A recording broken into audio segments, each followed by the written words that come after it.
Welcome to chapter, Confusion of Verbs Sit and Set. These verbs may look similar, but they have different meanings and uses. Sit means to take a seat. It does not need an object.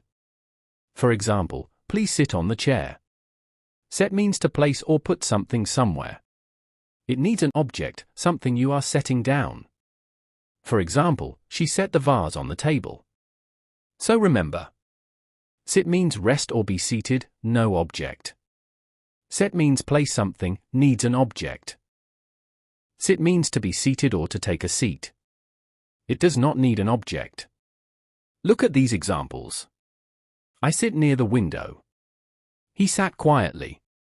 We are sitting in the front row. The cat sits on the mat. All these actions show someone is sitting, and we don't mention any object being placed. Set means to put or place something. It always needs an object, the thing you are setting. Examples. She set the glass on the shelf. I set my bag on the floor. They are setting the table. He set the alarm for 6 a.m. So, whenever you talk about putting something somewhere, use set. Let's recap. Sit means to take a seat, no object is needed. Set means to place something, it needs an object. Let's try a few. 1. Please down. Answer, sit. 2. She the book on the desk.